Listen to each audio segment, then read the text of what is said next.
right now versus where we sat a month ago? Landon, you were here for the opener against TCU, and the contrast, might I say, is stark. Stark is the word. Stark's the word. 8 weeks. 8 mere weeks for mortals like us. And you saw North Carolina show some semblance of a pulse, maybe kind of sort of ish against Cal. But regardless, it's still a loss. They're still sitting at 2-4, and they're playing a team today that has gotten exactly what I think you want out of a football team. They've gotten the most out of what they put on the field, and I think it's quite remarkable to tip your cap to Tony Elliott and his crew. Landon, I'm going to ask you first. Okay. What is it that North Carolina can do today that makes this less of a train wreck? Where to start, folks? I think when chips are down like this, which it does happen, I've been part of a losing season, a 6-7 season, and like it's the same. It's like the horseshoe of like being 1-0. I think you have to like be. This is a good life thing in general, anyway. You have to be really good and like learn how to let go of outcomes, and like let go of the whole, right? Because I think what you do to respond is like today is today, and stay in the present. Like it's because that's all you can do, and you should do it honestly. That works both ways.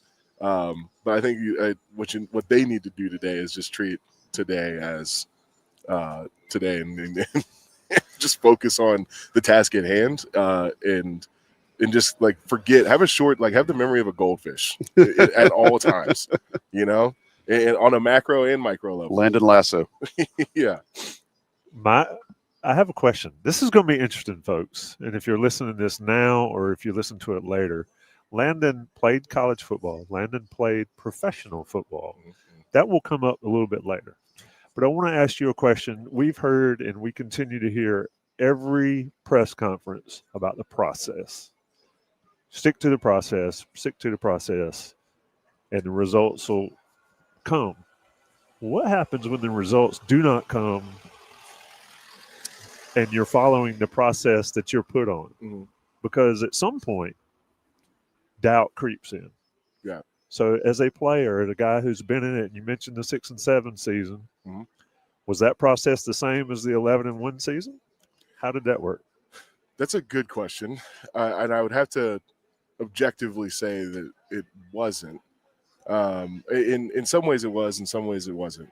I think the process didn't really change from like 14 to 15. Like the buy-in, the mindset, and the team leadership did.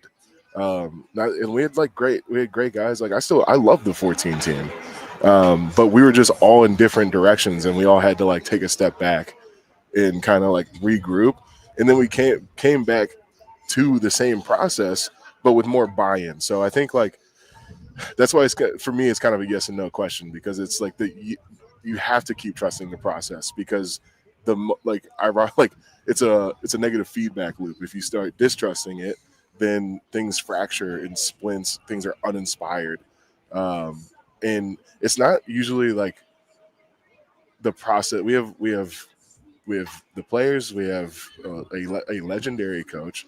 So it's not just the process itself. The process should work. The process will work. I think it's more indicative of things around the process breaking or like not having the investment that it needs in areas. How long does that shelf life last, right? Because especially when you have guys that haven't been in the program for a long time, right? You've got guys that just got here. You've got guys that were brought in the offseason, or some guys that even just got here before fall camp.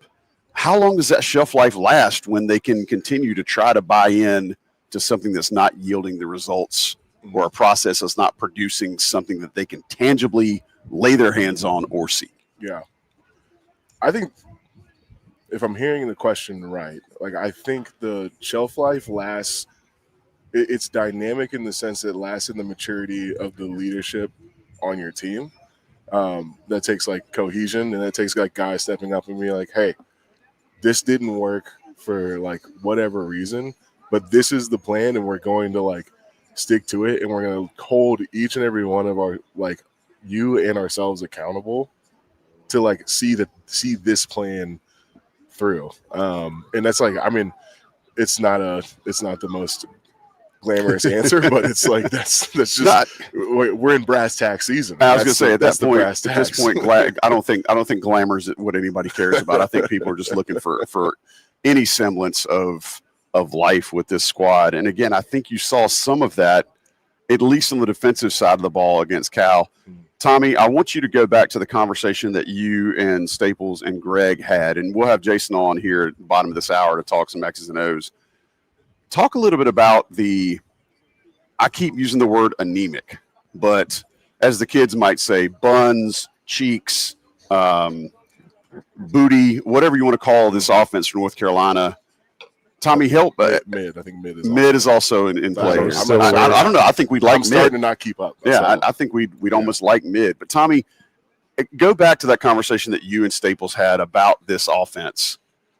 Why hasn't it been fixed yet? We're seeing the same thing every week. I will say there was some change last week in a sense they did identify one guy that could be a playmaker in Kobe Paysor. Why they're just now discovering that in week 6 for a guy that's been on the roster, I have no idea, but that's another discussion. Help us understand why this offense is still just what it is and nothing is getting any better and no play calling is changing. There's no creativity. There's no attempt to stretch the field. The play calling question and aspect and all of that stuff is one thing. You still got the same players. You still got the same quarterback.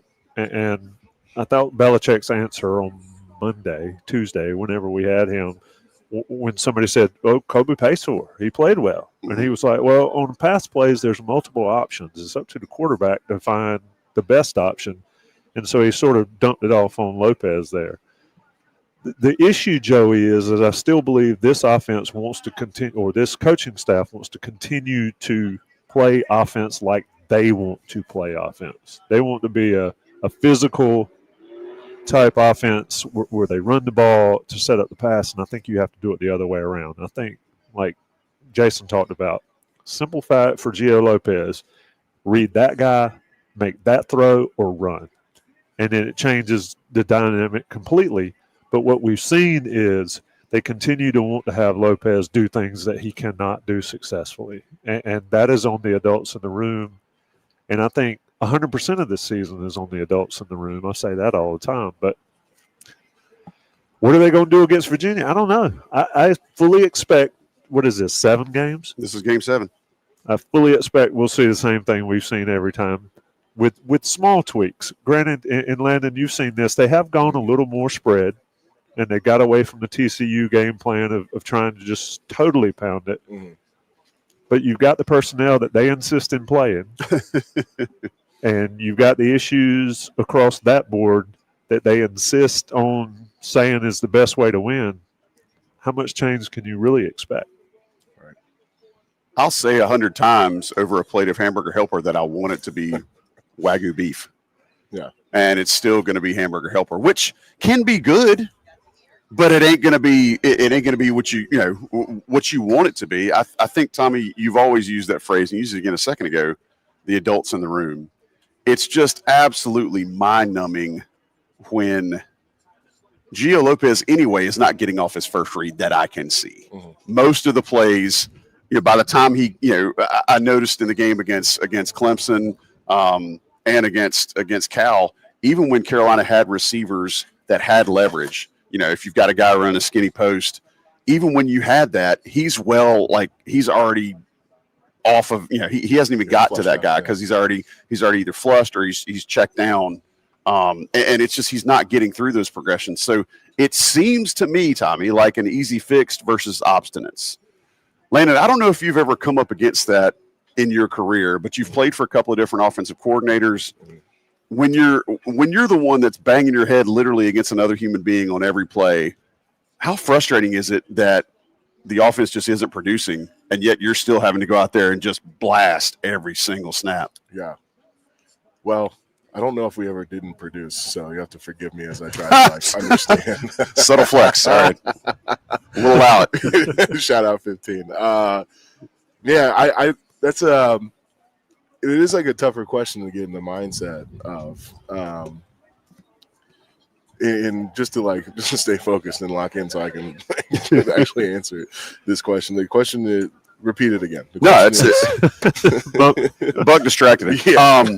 So how frustrating is it for guys that specifically in that role as an offensive lineman, you're taking hits to the head and to the face every single snap? Right. How frustrating is producing, it? So it was hard to be frustrated. Right. I understand. Yeah, and then you said you guys never had that issue. Right. I think it's like no player is always going to be happy. It obviously can be really frustrating if it's not producing. And like I like what Tommy said. I think it's like it's on the adults in the room, right? If like the plan isn't working and the process isn't working, it's like there's two angles from it. It's either the players aren't buying in or they're just not getting like what they need. Like they're not prepared like well to do that. Like Gio's not prepared as well as he needs to be for his progressions. Like that can be really frustrating when it's like, hey, we're trying to do the thing, but we're not getting equipped well to do it. Look, we talk about Belichick's you jumped in hot on that. I did because I want to get there. There's a lot. Look, this show could be 4 hours, but being a great coach is one thing on one level. Yeah. But how good a coach is determined by how well you get your players to execute, to do what you want them to do. And that has been a massive disconnect this year, I think, across the board, whether it's on Belichick's end, he's ultimately responsible, whether it's on the offensive staff's end. But if folks are watching this or listening to this and did not listen to Jason Staples' breakdown of Gio Lopez to the point, this is a different kid than we saw last year.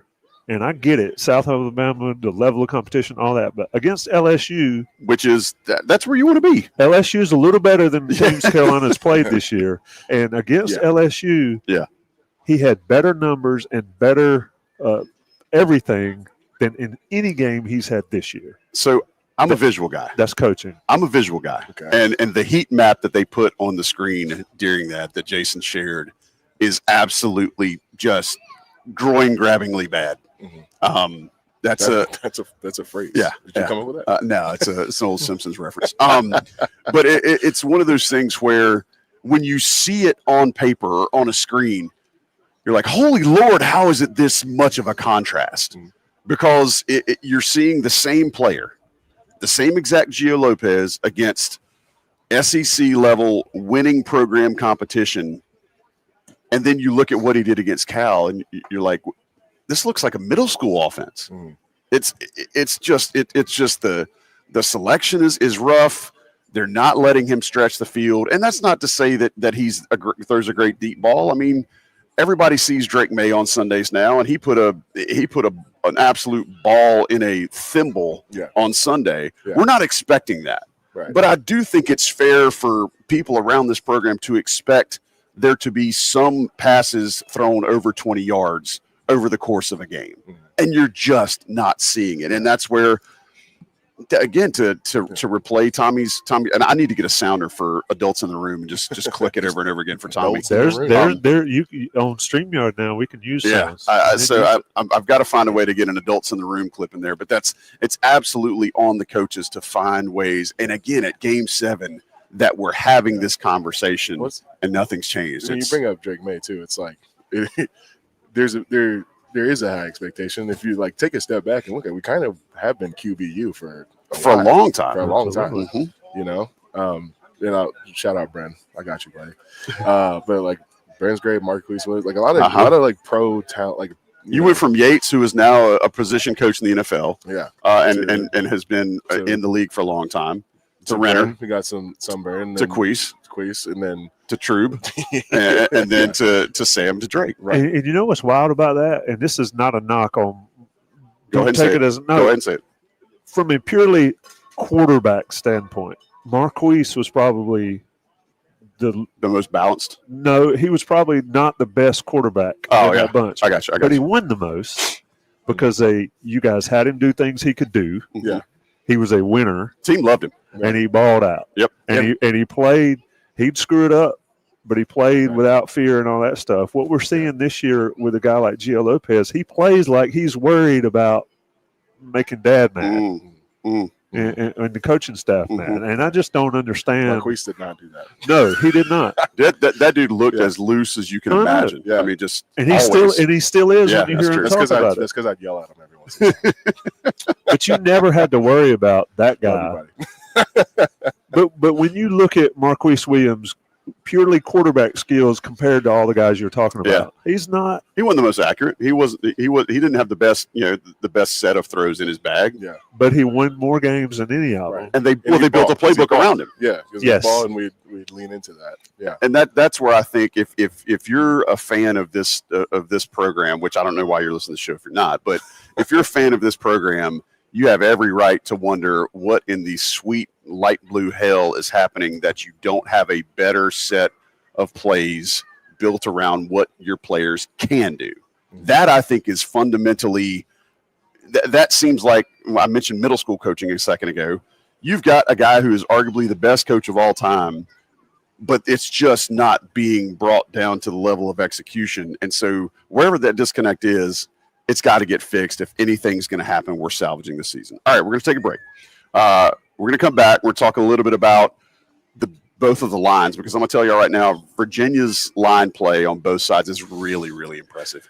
And what's crazy is if you're a North Carolina fan and you want to see what the transfer portal can do, look at how Virginia hit on their transfers this past year and what it's done to help bolster their line. They don't have a bunch of Nagurski Award winners, but they're all good, and they win the point of attack on almost every snap. And we'll talk about what that does for a team when we get back. You're listening to Inside Carolina Live. I'm Joey Powell. Tommy Ashley's here. Landon Turner's here. Rumors of a VIP sighting soon? Yeah. Unconfirmed, but rumors of a VIP attending here in a little bit. If he doesn't show up, he hates me. That's that's fair. I did hear that. We're going to take a quick break. We'll be right back. You're listening to 97.9 The Hill, WCHL. This is Ryan Taylor, and you're listening to Inside Carolina Live. When you choose Pirelli, you're not just buying tires. You're investing in Italian engineering built for precision, performance, and safety. And now Chapel Hill Tire will install your set of Pirelli tires for free. That's expert installation, no extra charge. Drive with confidence, knowing your car is equipped with the tires trusted by luxury and performance drivers around the world. Chapel Hill Tire, where premium tires come with premium care. Stop by your nearest Chapel Hill Tire or visit chapelhilltire.com and drive happy, Chapel Hill. Sundays are bigger at Town Hall Grill. Kick off your day with the best brunch in town, then catch every NFL game on the big screens with the sound on. Bring the family, enjoy great food and ice cold drinks, and be part of a local spot that proudly supports autism awareness in our community. Town Hall Grill at Southern Village, where brunch meets football, and every Sunday feels like game day. Let's go Tar Heels.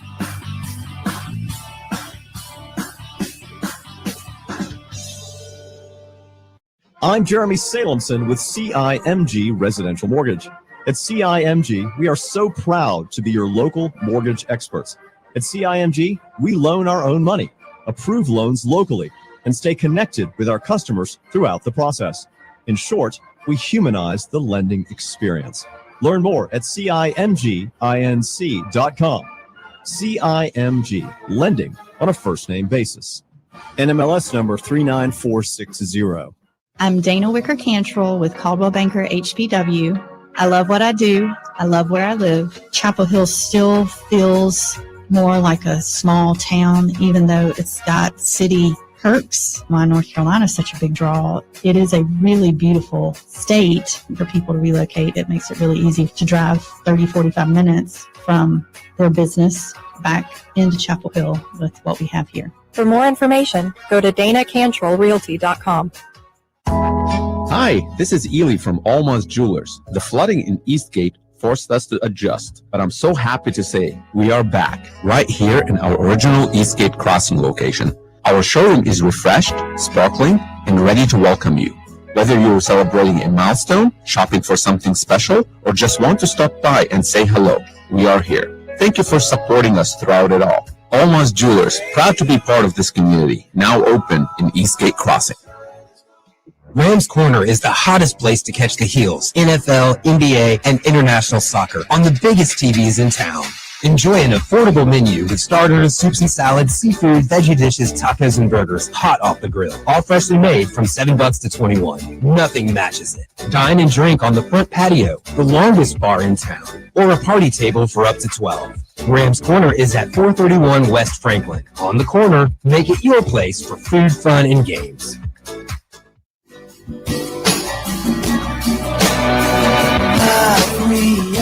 You're listening to Inside Carolina Live on 97.9 The Hill WCHO, the flagship station for Tar Heel sports.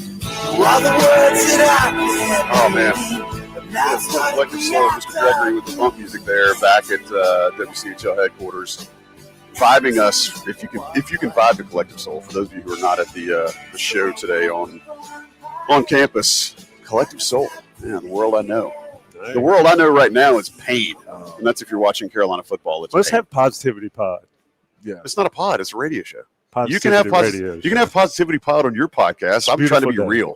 It is a beautiful day. I can't take that away from you. I will not soil your fun on this Chamber of Commerce weather day. Great football weather. It is great football weather. You know? Now, will you see great football? Well, see, come on. We're not trying to be positive. Joey, positive. Sorry, guys. Just great football. I think weather. it's a new day. All right. It's a new day. So It's a new game. here's something. It's a beautiful day. If we, all right, Bono. Let's if we want to be a little optimistic, and I mentioned it right before the break, Virginia, I think this season, and you got to say, Tony Elliott was probably on some thin ice if this team if Virginia had done what they were projected to do this year. Turns out they've been much better than expected. They only lost one game at NC State, and that was, they were driving at the end of the game. Chandler Morris throws an interception in the end zone. So you're looking at that team right now. They have absolutely gotten the most out of their roster, which is almost the antithesis of what we've said. Antithesis, that's a big word. Yeah. It's almost the antithesis of what we said in the first half or in the first segment about North Carolina. So what you've seen is Virginia showing you that if you have, Tommy, this is for you. This is gonna warm you up. If you have good talent evaluation and you have a good pick and pluck of guys from the portal that fit what you want to do, and if you get guys that you can work with and you work around what they're good at, I don't know that I've seen anybody yet this year that has done as good of a job building around Chandler Morris's skill set and calling plays that really accentuate his ability. They don't put him in places to do things he's not supposed to do. They don't put him in places to try to do things that it has to be perfect for it to succeed. And what they're doing is leaning on their lines on both sides of the ball, and that's what's producing wins for them. Landon, I want to ask you first, how much can you overcome a talent deficit or a lack of team cohesion if you're just straight up physical? If you are just absolutely winning your one-on-one in every single snap, how much does that cover for what you might not have in great play calling or great talent or cohesion? I feel like this is going to get into the more opinion territory, which I guess always are opinions. You've got a microphone. It doesn't. It doesn't. Okay. It doesn't. I don't think any amount of physicality can overcome team cohesion. It can carry you far, but it can't take you all the way. I'm thinking of who are some of the most the first person that comes to mind, like physical team. I know two physical defensive linemen that I that was one. Andrew Davion Clowney. Oh wow, all right. Hall of Fame, couldn't be more physical. Yeah. Caused a lot of problems for me and us, right? And as they should. But that physicality, we still beat Pitt, right? We still had a cohesive game plan. If you're gonna be physical, your team has to be a whole rung more physical to just go play backyard ball and fix it. I don't think that it can outright overcome we're just gonna figure it out and win, because I think the cohesion and it's a team game. It is. That's fair. That's the most beautiful thing to me about football. Fair. It always has been, is that you have to do your job in service of the others around you, so that you collectively, it takes everyone doing their job to get the goal across the line, right? So I just don't think that you can out physical team cohesion. Let me ask you this: unless you're really good, I guess. Unless you're all Aaron Donalds. Unless you're a team full Aaron, But how is it tough, or how easy is it to follow one guy and then everybody falls in line? I think of, and it's not really a fair comparison because he's a running back, but Scatterbo for Arizona State. That dude's a full attitude. Yeah. And now for the Giants. See, that dude is a beast. That's a good point, Tommy. But that's like getting out of like, oh, we're just like getting behind like a physical. It's not just that he's physical. Like you get into that actually gets into the cohesion in my view, that's because fair. that's like hey, like y'all, you can get around a guy or a couple guys like that can be inspired, because like one of the things we learned from like 14 to 15, not to keep bringing it up. That's where you live. It's relevant. Hello.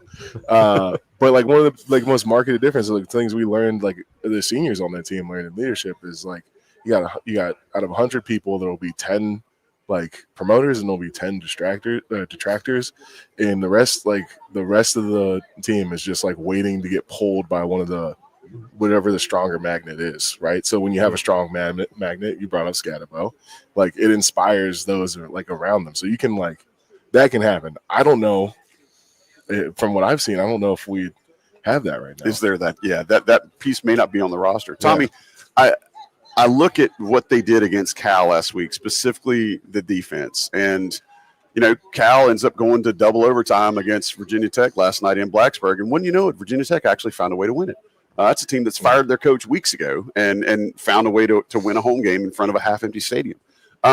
So what I want to ask you, Tommy, is can North Carolina do some of what they did last week in a sense of being able to control a little bit of the game from the defensive line? Again, I think the offensive line is getting better.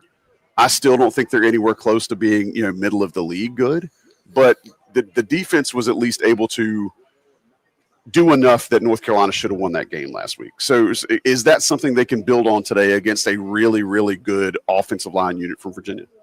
They better. Because they're going to get mashed if they don't, and Chandler Morris is going to go off. I think for Carolina's defensive line, the guys that have been producing need to get more snaps. A guy like Xavier and those guys need to play. Tyler Thompson, they need to play as many snaps as they can hold. But I think to your point and in this cohesion point is they need to play and do their jobs. No more than in football is do your job more relevant. Look at Jason's breakdown of Cal's third down conversions.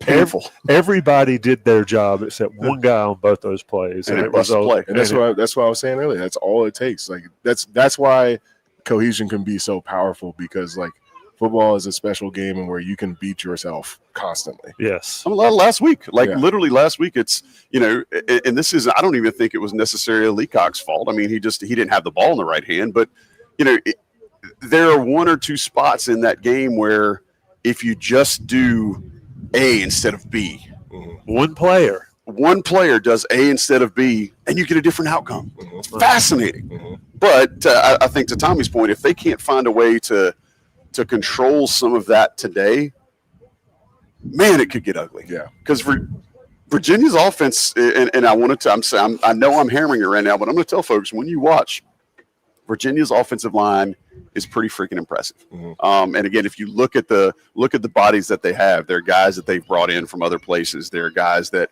have come from some high level programs, guys that have come from some mid-major programs, but they seem to be guys that can fit. And and the funny thing is, even back when, you mentioned Al Groh before we came on the air today, even back before when Al Groh was there, they had good offensive linemen. Morgan Moses played how many years in the NFL? Forever. At least like more than 10. And so they've always had a good offensive line, and that's what you're seeing right now is that Virginia is leaning on line play and leaning on, and this is, I know, a favorite subject for you and Greg and Staples is you got a quarterback and got a line, you got something to work with. That's what they've got. Absolutely. They've got a line that can absolutely create space. One of their running backs is a former transfer from North Carolina Central. They've got some guys that absolutely can do what it is that Tony Elliott's team needs to do and what they've preached to do. And I hate to say it again, but it's just the opposite of what you're seeing from North Carolina. They are able to do what they want to do, and thus they're able to do it well, and thus they've won 6 games. Tommy, I want to Listen, come on, Positivity Pod. I need is there a place? Is there a place that North Carolina might be able to hang its hat today against a Virginia team that not only scores the ball, they move the ball fairly well, and they don't put the ball in danger very often? I think North Carolina's linebackers play a big role today. Not having Thad Dixon on one of the corners is bad. Mm-hmm. But Chandler Morris likes to throw the ball over the middle. We talked about that on the game plan. And so I think House and Simpson and Bayer need to be active in this ball game because they're going to have a lot of traffic in the middle of the field. Yeah. And they're going to have to play well. So I think if Carolina does have success against Morris, they get it from those guys in the middle, whether it's your middle safeties or your linebackers or your defensive tackles. You know, Carolina has to force Chandler Morris to do something he doesn't like to do, and Carolina hasn't seemed to be able to do that with really anybody. They haven't been able to force anybody to play left-handed. And that'll be a trick for Steve Belichick today, Brian Belichick, and of course Bill Belichick overall.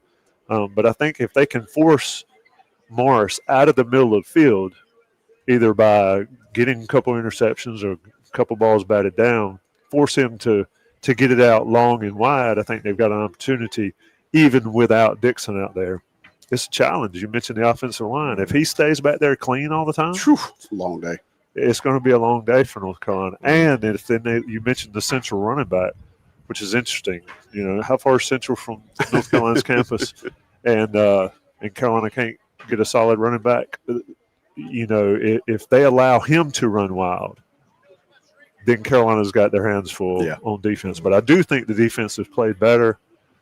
I wonder, and this is something I wanted to ask you, and we've kind of beat around it, and I still want to get into another topic before I get out of here. But how frustrating is it for one unit of the team to have success while the others not? Mm-hmm. Like, you go out there, you score 45 points, and you guys lose 52-45. Yeah, it can be maddening.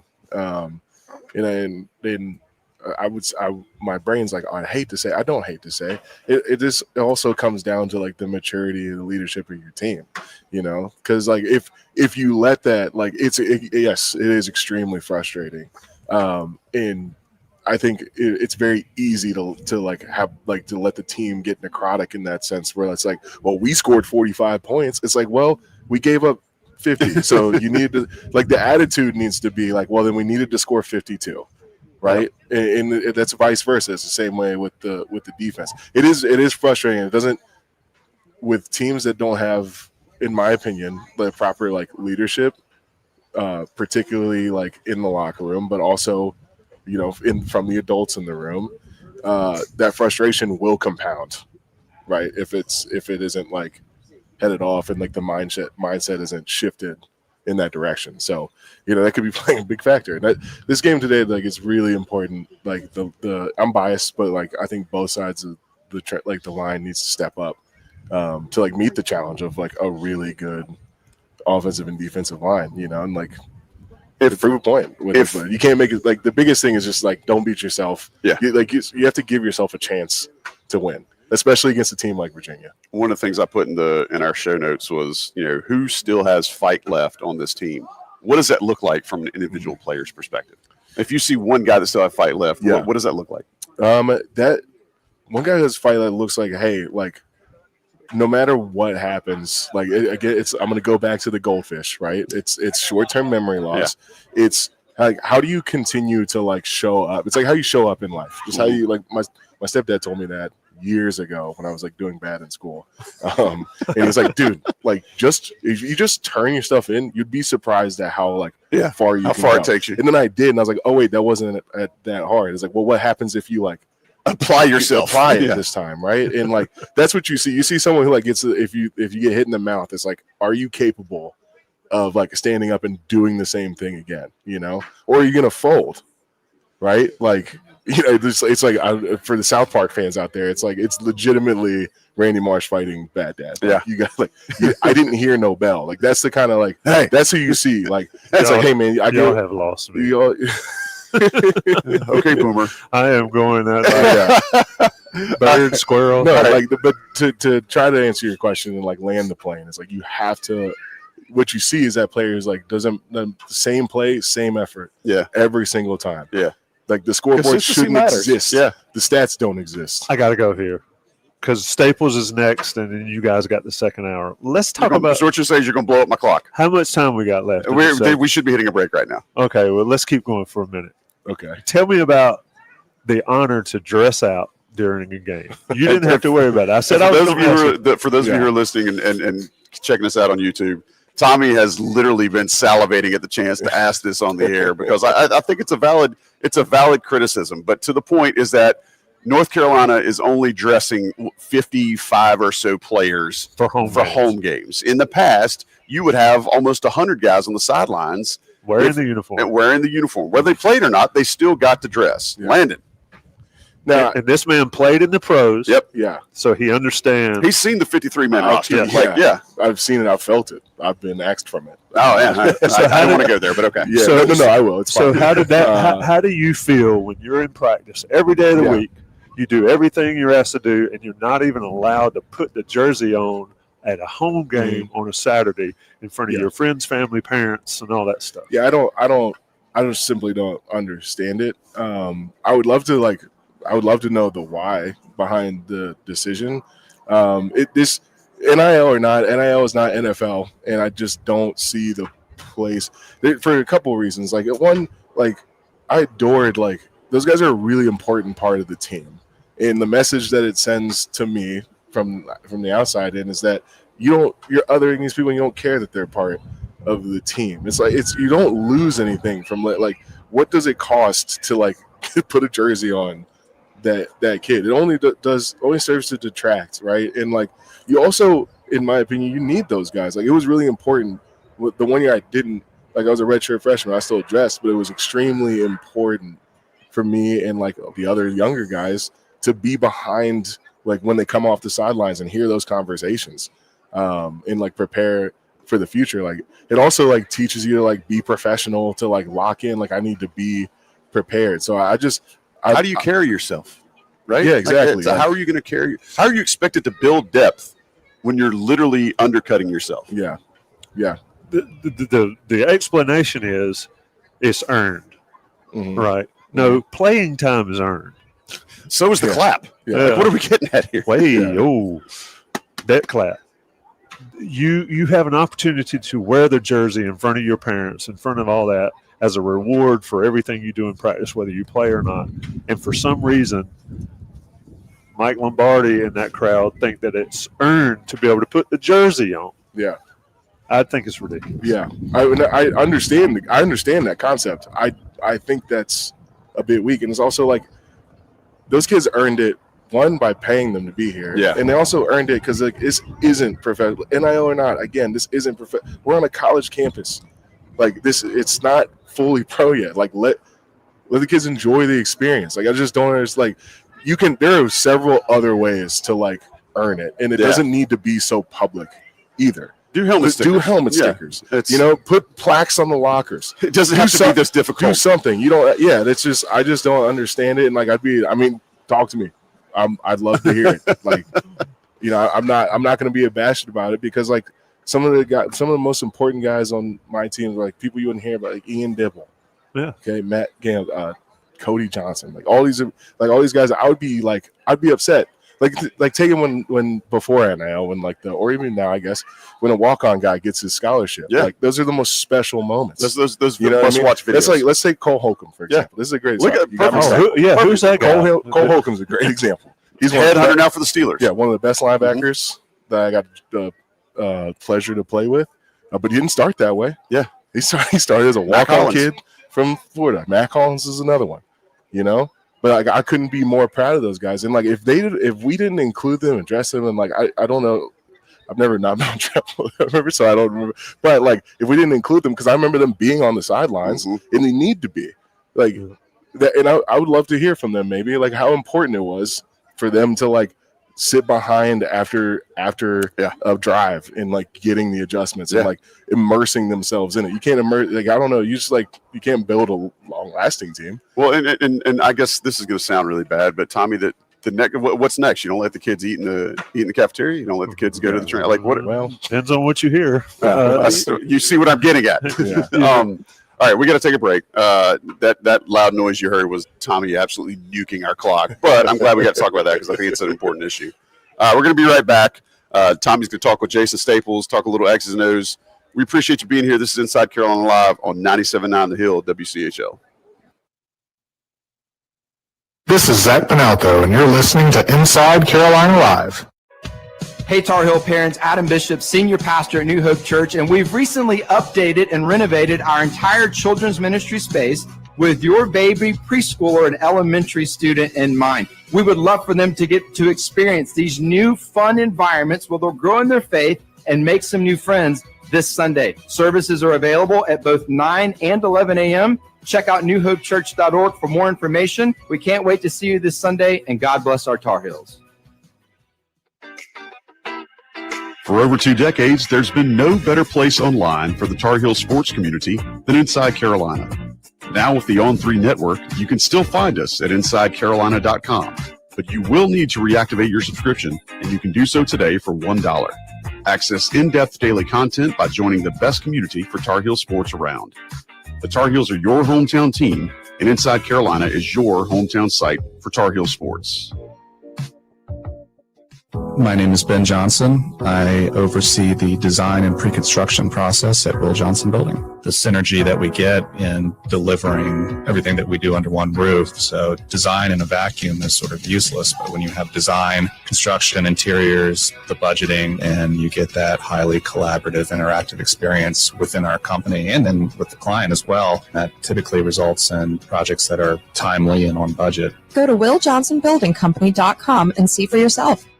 Rally House, shop every team in town, college and pro, come on, it's time to go. The season starts at Rally House. From jerseys and hats to tumblers for game day, it's where outrageous selection meets every fan's style. Carolina Pride, we bring the heat from the Dean Dome floor to Franklin Street. Rally House, Rally House. It's your city, it's your house, it's the Rally House. Level up your fandom in-store or online at rallyhouse.com. Yeah. Hi there. This is Bill Lumber. What's happening? Just want to remind you, financial planning is kind of a big deal. Did you get the memo about that? So if you're still winging it with your retirement, I'm going to have to ask you to go ahead and give John Stillman at Rosewood Wealth Management a call. The sooner the better would be great.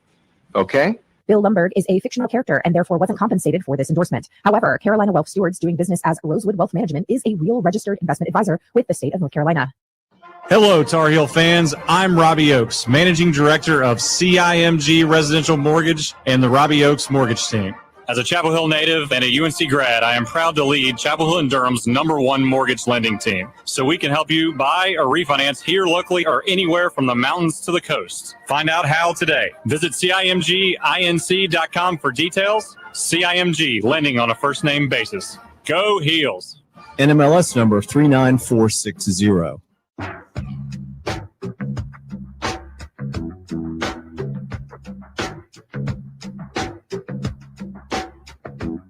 You're listening to Inside Carolina Live on 97.9 The Hill, WCHL, the flagship station for Tar Heel sports.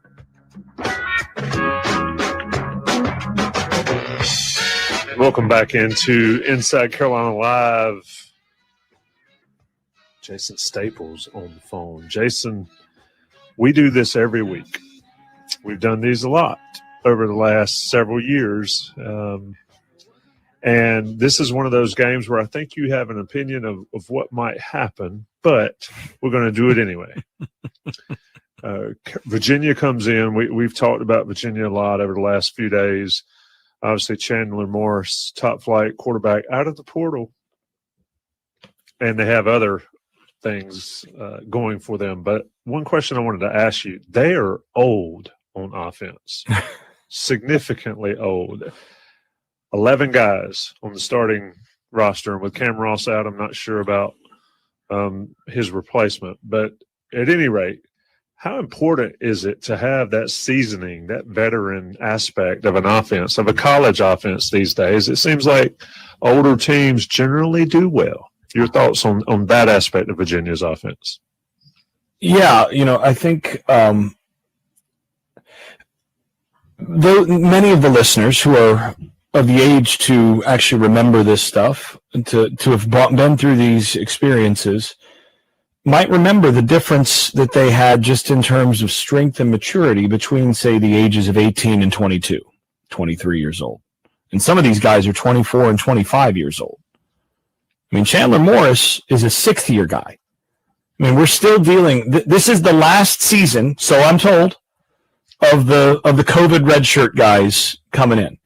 And I tell you what, the COVID seasons really impacted college football in some sort of funky ways. I mean, things got very skewed because of essentially the extra experience that teams have been able to stack up over the last few years. And the teams that have been able to maximize and make sure that they have those older guys, partly as a result of that, have really benefited from that. Now, nowhere is that more true than at the quarterback position. You get a guy like Morris who has seen everything. He's been through a lot, and you watch him run, and he even runs like an experienced, kind of an old guy at this point, right? I mean, he knows how to get down. Everything is just very experienced, and the game moves much more slowly for you when you've been through it for so long. And these guys not only are old, they've got a lot of reps under their belt. And the other thing is, when you've played that many seasons of football, you've got it's the, with a few exceptions, you don't want to face the boxer who's got 25, 30 rounds or 30 bouts under his belt and has had success. You'd rather face that boxer who he's in his second or third bout. No, I mean, maybe if that's not young Mike, maybe if that's young Mike Tyson, maybe that's a difference. But there aren't very many young Mike Tysons out there. So yeah, it matters that these guys are older, that they're more mature. When you have a 17, 18-year-old, or when you have an 18, 19, 20-year-old going up in the trenches against an offensive lineman who's 23 years old, makes a difference. You got another 3 or 4 years in a college strength program, 3 or 4 years of eating and letting your body mature and fill out and all that. That's grown man stuff. You get a grown man against a guy who's just becoming a man, and that's a big difference. Indeed, Virginia. You mentioned Chandler Morris, and I mentioned off the top, and we talked about it, Cam Ross is out. He's his leading pass catcher. But what difficulties does Morris present? Bob Diaco, Carolina's defensive line coach, talked to the media on Thursday, and if folks are listening to this on Saturday and did not watch that YouTube video that Inside Carolina put up of that press conference, it is worth checking out. Not sure why it took so long for Diaco to get featured in these weekly press conferences, but he talked about the challenges of facing a quarterback that can run it, can sling it. And Jason, the interesting aspect, and I can't remember, obviously it's something they do, I can't remember a coach talking about it. If you're going to force him or pressure him, force him to go in a way that he's not comfortable going and having to throw, whether it's rolling left or rolling right or whatever. So the challenge for Morris, for specifically this defensive line and these linebackers. Yeah, I mean, Morris actually, he kind of reminds me, he's kind of like a poor man's Baker Mayfield in terms of the challenge that he presents to you. He's kind of he's a little bit smaller type guy. He's not the kind of guy that, if you're an NFL evaluator, somebody who really knows how things work in the NFL, maybe a certain general manager, maybe you wouldn't be interested in bringing him in after you talk to an agent or something like that. Maybe not. Maybe because, he doesn't have prototypical size. He doesn't have a prototypical, throw it through a wall arm.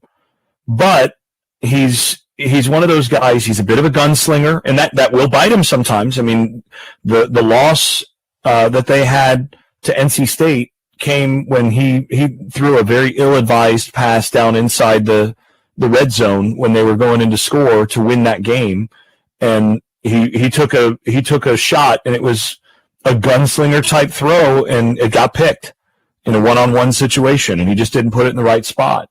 So he'll do that sometimes, and that's really what you're kind of hoping for in this game.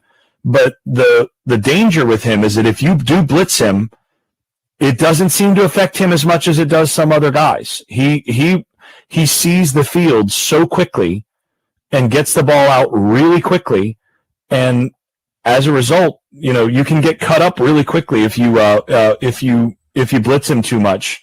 But then if you just sit back and cover, he's patient. So that's kind of the difficulty with a guy like him. I mean, you say, okay, well, what do? Pick your poison. You say, well, you need to pressure him with 3 or 4, and you need to be able to cover behind it. And so, you're always going to have a little bit more trouble there. And then every so often they'll have him run some sort of read option, and he won't pull, and all of a sudden he pulls, and he's running for 17, 18 yards, especially down in the red zone, and he'll take a big chunk and does a great job of avoiding contact, and frustrating player to coach against defensively, I'm sure. Yeah, you look at Marsh, you talked about the experience factor of it. He started at Oklahoma in 2020. Played 5 games down there, went to TCU, played 3 seasons at TCU, played in 15 games for TCU, and then wound up at North Texas last season and just went nuts at North Texas, and now he's at Virginia. The COVID years, the red shirts, the extra years, whatever the NCAA is doing has created a problem for North Carolina. Here at high noon in Kenan Stadium, Jason, let's flip to the other side of the ball. North Carolina's offense somewhat had a pulse against California. Gio Lopez healthy. I'm on the play the freshman train, but assuming that we see Gio Lopez again, how can Carolina build off a little bit of success that they had against Cal? Yeah, it's a good question. Because they didn't you said they had a pulse. I mean, it's what you would call an irregular pulse. It was weak. If we were grading that patient, we'd say that patient was not in stable condition. But they may make it. They may not make it. Yeah, but it was the patient that we saw would be, saying, but I'm not dead yet, right? It's one of those deals. I'm not dead. Okay, so he's not, okay, all right, fine. So, but pretty close. Still not good enough. And, the biggest thing is they were under 5 yards per pass attempt. Which you literally have to, try to do that. That's really hard to do. Just to put it in perspective, Chandler Morris on the season is at 7.6 yards per pass attempt, which is more normal. And they throw short a lot. They throw a lot of screens. They throw a whole lot of mesh and that sort of thing, and they're still averaging 7.6 yards per attempt. North Carolina, Gio Lopez on the season is averaging 5.8 yards per attempt, almost 2 full yards fewer per attempt than what you're getting from Virginia. And the thing is, if you're only averaging 5 yards per attempt in the passing game, and if you're under 6 yards, at a certain point, that's not a whole lot more productive than running the football. Great point. But then again, if you can't run it very well, then you're really kind of stuck. So, usually and this goes back to, Hal Mumme and Mike Leach, they kind of changed certain things with their arguments back in the 90s, where they made the point, there was the old Woody Hayes idea that, 2 things can happen when you throw the ball and one of them's bad. Right? 3 things that can happen when you run the football or when you throw the football, and 2 of them are bad, or something like that, right? Well, what Mumme and Leach did is they looked at the numbers and they said, well, you might turn it over a little bit more, but if you learn to execute it and not turn it over too much, the premium of yards per attempt is so much higher throwing the football that you're better off throwing it a bunch than running it, unless your rush yards per carry are higher, and there's a balance there. You want your passing yards per play to be 2 to 3 yards higher than your rush yards per play. And if that's the case, then you're getting the appropriate premium for throwing the football. If you're not, then you might as well just run it. So, that's kind of where Carolina's at. Carolina's at a point where they're not getting the premium for throwing the football that you would expect. And they still are, Gio Lopez on the season, 3 touchdowns, 3 interceptions. You're still not really getting a premium in terms of the yardage, and you've turned it over a couple times as well. So a few times. So that's not great. To me, the biggest thing right now is they've got to find a way to get the ball down the field, and they've got to find a way to make it easy enough for their quarterbacks to identify what they're throwing at and then just process and get it out. I mean, Lopez last week, I think it was the first game against Power 4 competition that he'd gone below 3 seconds per pass attempt on average, getting the ball out of his hand. And it was right at 2.97, I think it was, something like that, or 2.96.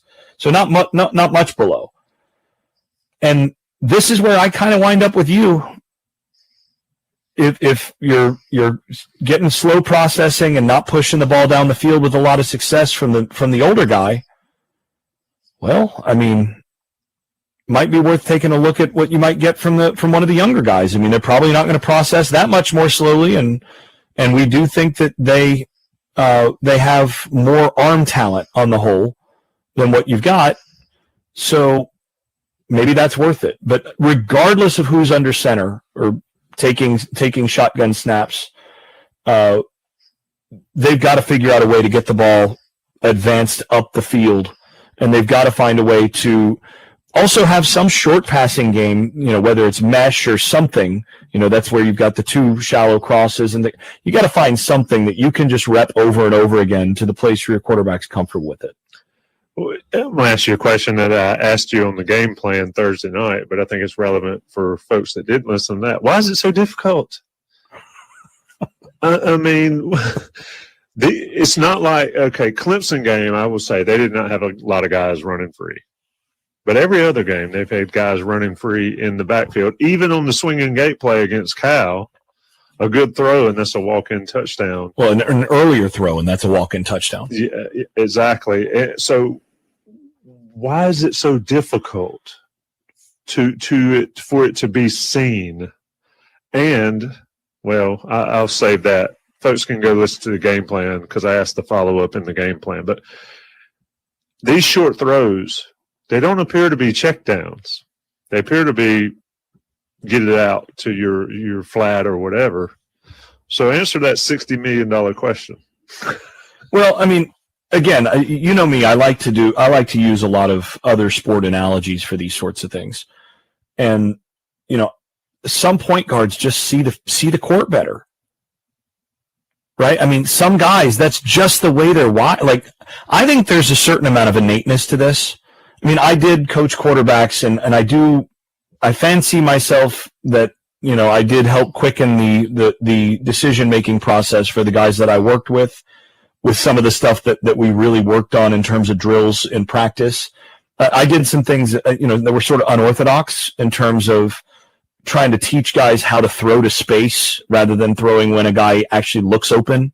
So we would actually do drills, for example, where you'd have either a coach or another player or something who would be standing in a specific space, and we'd have another player who was supposed to be crossing through kind of behind that space, and the quarterback had to throw it before the player even got to anywhere near clearing that. And the goal was to teach the quarterback what you needed to do to be able to get the ball out on time, which feels super early, and put the right amount of touch and location on the ball to let your guy run through it, even though you're throwing it what seems like absurdly early. So we used to do these drills in practice to try to get those guys to do that. I've not seen many quarterback coaches do that. I did this just because it's one of those, like, I played basketball, and I was one of those guys that liked to throw guys open as a guard. And I came to believe that this was something you had to kind of learn how to do, and you had to rep it enough times to get the feel for it. And once you get the feel for it, you start to see it. And I think a lot of guys just never really see it. And for some guys, they just naturally see it. It's innate. But it's just, like, it's hard to do. And for the point guards, you know, there aren't very many of those guys that are just, you know, Magic Johnson type passers that are just automatic, like they just see the game that quickly and the game is that slow for them. I think you can work into getting it a little quicker, but I do think some guys are just really fast processors. And that, you know, I was of the view when I first saw Drake May, and I said, he's a fast processor. He's a guy that's a future NFL franchise guy. Well, why?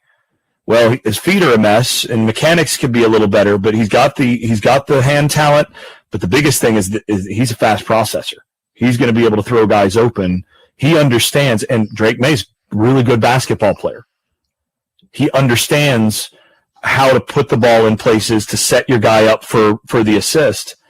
And I'm just of the view that what we've seen so far, the guys that we've seen play haven't been doing that. And it's just so hard for a quarterback to trust when a guy's not open. He's just not, like, you look at him and there's a guy right next to him, but you have to know he's headed right there, and that guy has his body right here. That means he's gonna be open in about a quarter second. That means you better get it out now. And it's just really hard to trust that. I know Jesse Palmer some years ago talked about this on a broadcast about how Steve Spurrier, it took him, you know, a year or two of being on campus with Steve Spurrier for Spurrier to really get him to learn how to throw to space instead of to players. And he said it's just so hard for a quarterback to learn to trust that. But once you do, you can put up filthy numbers, I believe is the terminology that he used there. And you know, I just think that's what makes it so hard. Is it's hard to trust it when your eyes don't see it. You have to imagine it. You have to anticipate it.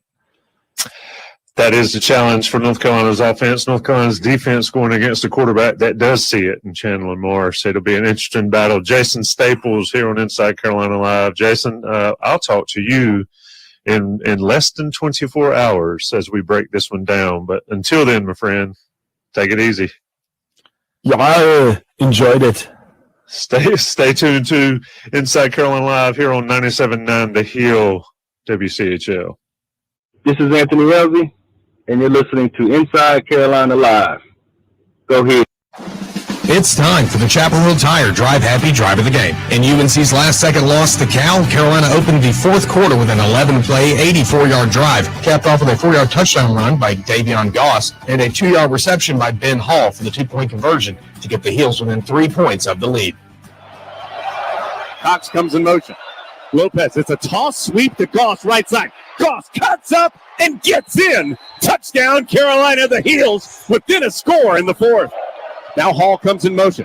Lopez back to throw. Dumps it off to Hall, and he is in for 2. He was hit right at the goal line by Hezekiah Massis, but he gets in for the 2-point play.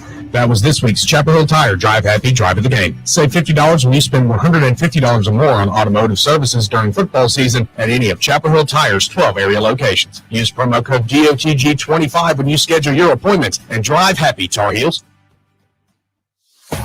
Inside Carolina, the place for Tar Heel sports discussion, analysis, and breaking news, has moved to a new home, the On3 Network, offering the same great coverage of Carolina sports with exclusive recruiting information, in-depth team analysis, and insightful podcasts. You can still find us at InsideCarolina.com, but you will need to reactivate your subscription as they don't transfer to our new home. You can do so today for $1. Make your game day begin and end with InsideCarolina.com.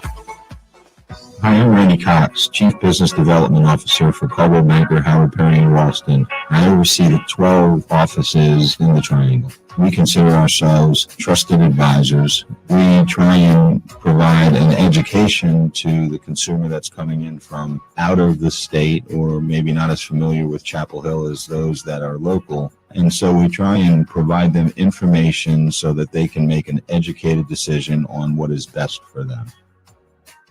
Retirement, investments, taxes, it's chaos. Unless, of course, you have someone to make sense of it all.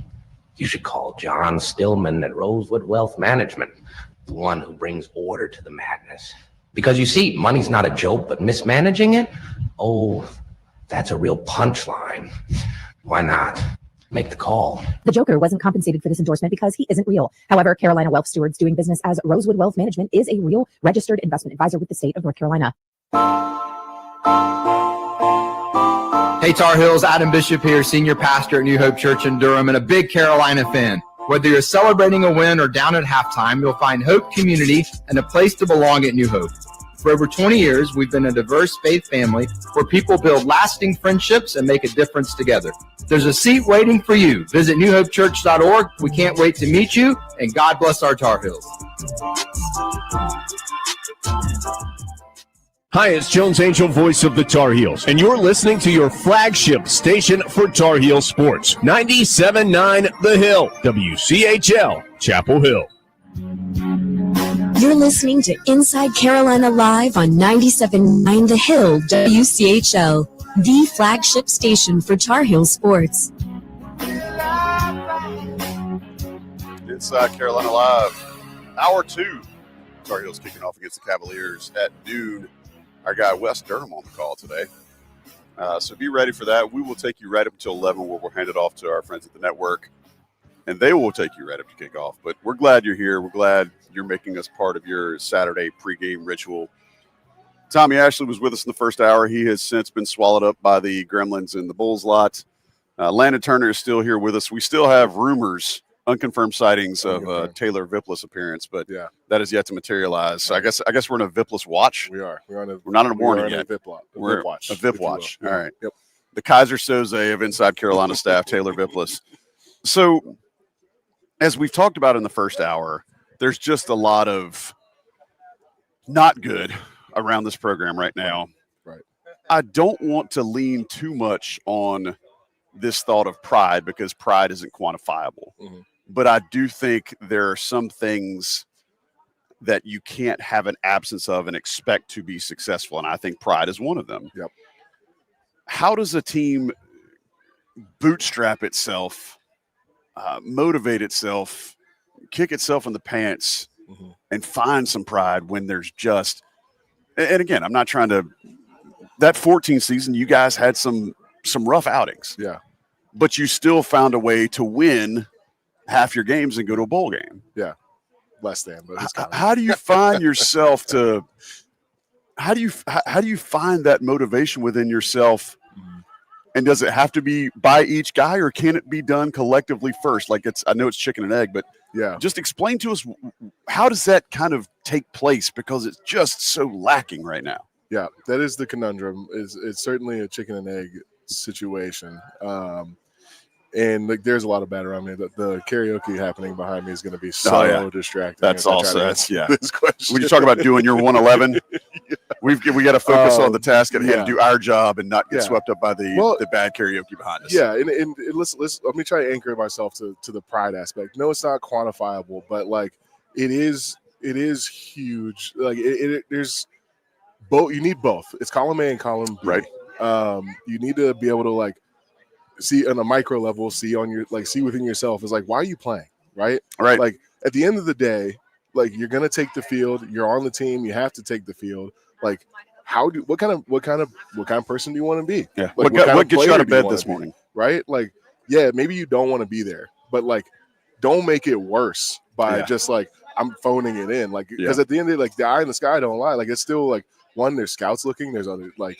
You know, you want to put you should have some pride in the product that you're putting out on the team, and like as if you care, right? And just to be effortless is really like it's just something that you like. I just can't wrap my head around. Yeah, most teams don't though. Like most teams faced with this, like it's so much easier to just phone it in and be like, yo, let me just try to get out of here.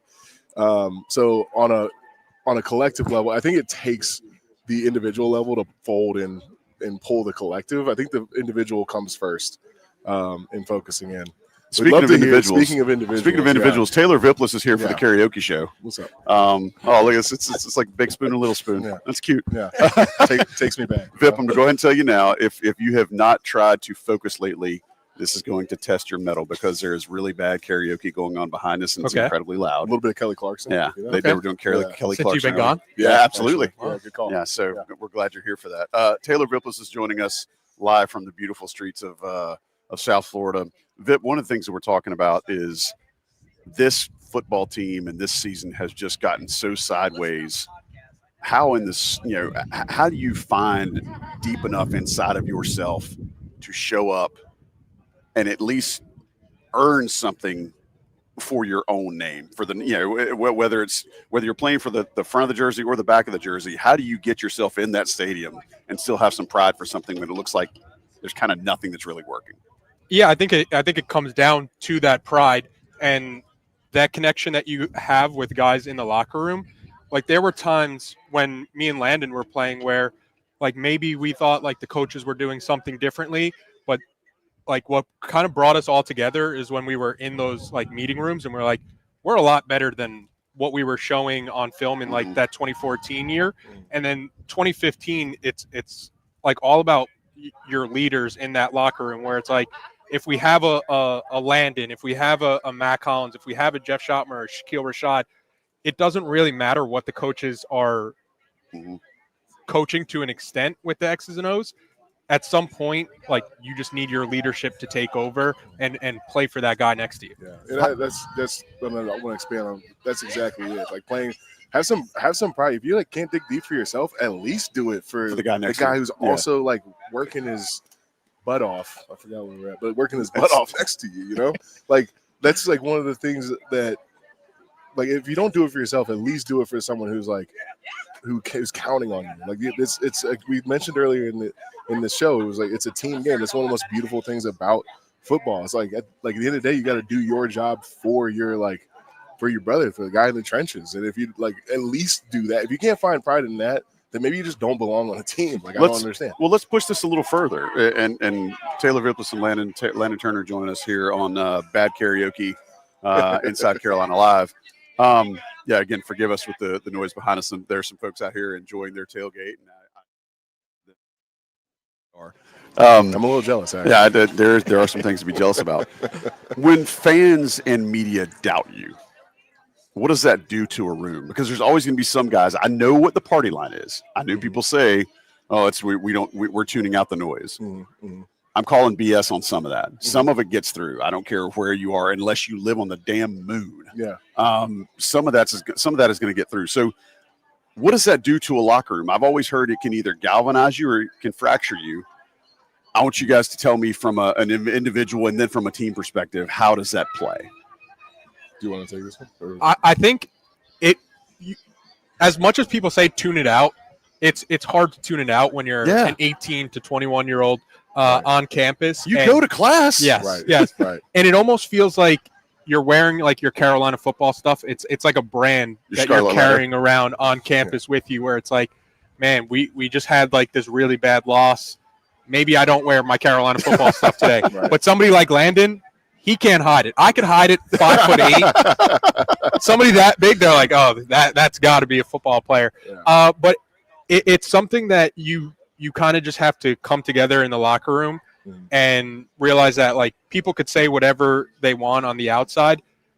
You can kind of control the narrative on your team and that the energy that you guys bring on a day-to-day basis. I think one of the best people from our teams at that was somebody like Marquise Williams, who Marquise could have been having like the worst day ever, but the attitude that he brought to practice every day, he always had a smile on his face. Right. And he knew that, like, if somebody else was going through a bad time on the team, since he was our quarterback, we were going to look to him. And if we saw him moping around, we were more likely to mope around. And that kind of, because I'd yell at him. Yes. So you kind of need, like, when you're going through those struggles as a team, you need those infectious personalities. And again, it kind of goes back to that strong leadership. Yeah. And I think you got to, you do have to tune it out, and it's impossible to tune it out. So, like, the things you can't tune out, it's like, okay, like, my question would be, what are you going to do about it then? You know, like, you can either let it fold you or let it build you. You know what I mean? So, it's hard to tell. What it does is, like, I think if you're to answer the specific question, like, what does it do? What does it do? What does it do to the room? It, like, asks that question to you in a frank, blunt, like, difficult way. So, right? And so what are you going to do about it? What do those conversations sound like in a position room? Like, give me some examples if you can. I know I'm asking you to go back. Yeah, but no, it's okay. No, like you don't have those conversations in the like you're not sitting there like you put bulletin board material. Like if someone on the team said like they suck, it's like okay, yeah, we're gonna like use that. But like you might hear things like this is what they're saying. Like let's prove them like wrong. You have to learn how to like accept it, like take it in. It's like okay. That's where things are at. Like hold yourself in the room accountable. I think the conversations, in my experience, are like, hey, this is what they're saying right now, and this is not our standard that we want to be. Let's change the standard. And some part of that too is like the spread. I was checking the spread on this game before we came in. It's like 10.5. 10.5 Virginia. last I saw, yeah. Like when you're practicing and you're putting in as much work, like players aren't really thinking going into this game like Virginia's the clear favorite. Like you put in so much work throughout the week, and there's a certain level of like preparedness where it's like we've put in our work, and if we play our best game, we should be the team that comes out on top. Like no matter like the season that you're having, no matter the opponent, like respectfully to Virginia, they're not Alabama. Right. Like Carolina's not going into this game today saying we don't have a chance because Virginia's the 16th best team in the country. Like North Carolina, when they take the field today, despite whatever the odds say, they're going to think that they have just as good a chance as Virginia to win this game. So how does that manifest itself when you've just not been able to move the ball? That's the tough. That's the tough. That's why you're here, Vip. I've been saving that question for the better part of an offseason. I would. Memory. How do you? Of a goldfish. This is the third reference he's had to tell on the show. But there's something to it. There's something to it. Like this is our Sisyphus season. For those who don't know, Sisyphus is the Greek legend, the guy who rolled the boulder up the hill. You're saying that because it's going to keep.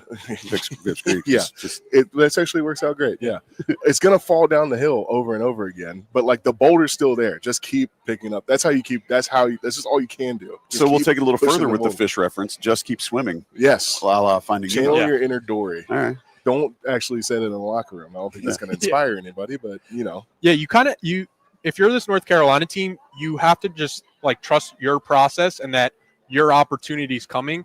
I think the larger point and the bigger disappointment for this team is that you have a top 10 coaching staff in terms of salary. You have the highest paid GM in college football. And right now, when you're watching this North Carolina team, it looks like they very clearly struck out at the quarterback position in their evaluations. And you're looking around at the roster for having the highest paid GM in college football. It's like there's not too many pros on, if any pros. That's on the nicest roster. way you could have put that.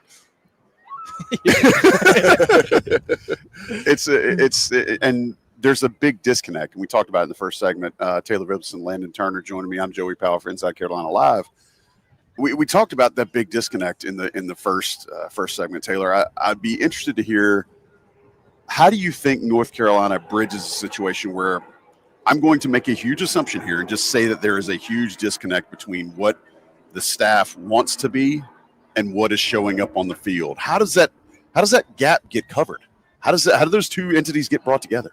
Yeah, I think there's a certain like hubris level that you have to have as a college coach to be like, we can get this corrected. We can fix this. Yeah. Right now, Carolina's stuck with the roster that they have for the time being. And I think the biggest disappointment in that is that to start the season, you got the buy-in from the fans. You got the buy-in from your administration. You got the buy-in from everything. But the results haven't necessarily transpired to the field. And I think Carolina was, when Belichick and Lombardi come to Chapel Hill, they really missed the ball in that first transfer portal window to bring in impact players. And they were just taking players to just fill out their roster. I've heard that most likely they overpaid for a lot of those players that they were bringing in just to fill out the roster. So they were so far behind that first window and put themselves so far behind the eight ball that the rest of from the moment they got here to now, it feels like they've just been playing catch up, and the product that you kind of see on the field results in that. So I think if you're Carolina and you do get to a second year with this regime, I think you just have to hope that they could fix it with that transfer portal window. That's given a lot of folks heartburn, not just with what's happening right now, but just the prospects of what does the offseason look like. All right, we're going to take a quick break. We'll be back. We're going to talk a little bit more about scouting UVA today. We talked about in the first half just how good UVA is up front on both sides of the ball. We're going to talk a little bit more about that and how North Carolina might be able to try to pull something out of their behinds today against this Virginia team. Because like Vip said, they're not Alabama, but they are good. So we'll talk about that in the next segment. You're listening to Inside Carolina Live on 97.9 The Hill, WCHL. Yo, this is Denoris Cersei, Carolina alum, and you're listening to Inside Carolina Live. Let's go, baby. What's bigger than the biggest, bestest, hugest sale ever? At Chapel Hill Tire, you can save $280 with the purchase of 4 new Michelin passenger or light truck tires. October 15th through October 31st, get $160 in rebates and, with Chapel Hill Tire's free expert installation, a $120 value. That's $280 in total savings for you. Stop by one of Chapel Hill Tire's 12 area locations or visit chapelhilltire.com to shop Michelin tires for this bigger than the biggest, bestest, hugest sale ever and drive heavy. This is Jeff Denny with Generator Supercenter of the Triangle. We are the #1 Generac residential installer in North America. I really stress with the customers that we are looking to be their generator partner for the next 10, 15, 20 years for their ownership of having a generator. We want to make sure they can rely on us that generator is ready to run and on go when they need it. Go to GeneratorSuperCenterOfTheTriangle.com. That's GeneratorSuperCenterOfTheTriangle.com. I'm Jeremy Salomson with CIMG Residential Mortgage. There are optimistic signs and trends in housing these days, so you may be asking, is this the right time to buy or sell, and what can I afford? Well, we're here to help you buy or refinance your home with an experienced team, creative solutions, personalized service, and efficient systems. Contact us at CIMGINC.com and see firsthand the advantages of lending on a first-name basis. NMLS number 39460. Rams Corner on 431 West Franklin has wall-to-wall screens, so you never miss a play. Daily specials on food and drinks, local spirits with a Chapel Hill twist. A space for everyone, students, alumni, locals, and visitors. Enjoy more than good food and good drinks. Create memories from last-minute victories to late-night laughs, where the community comes together and where every day feels like game day. Come for the food, stay for the energy, and leave as part of the Rams Corner family. 431 West Franklin Street. I'm Rebecca Johnson, and I'm part of the Will Johnson building team. Once we start a project, the project managers do a great job of sending a daily log. So every day, the client knows what's going on. They have an update of what's happened, what's going to happen 2 weeks ahead. We've found that that's brought a lot of peace of mind to our clients and answers a lot of questions. If nothing seems to happen and they know there's a log that inspections were today, it's not frustrating. Go to WillJohnsonBuildingCompany.com and see for yourself. Every day when I'm trying to finish my crossword, people always come up and ask me, they say, Stanley, you seem like you're good with money. What kind of retirement planning tips do you have for me? Well, first I glare at them so they know not to bother me next time. And then I slide a business card over to them. John Stillman at Rosewood Wealth Management. He's the guy for me. Online at meetwithjohn.com. Stanley Hudson isn't real and therefore wasn't compensated for this endorsement. However, Carolina Wealth Stewards, doing business as Rosewood Wealth Management, is a real registered investment advisor in the state of North Carolina.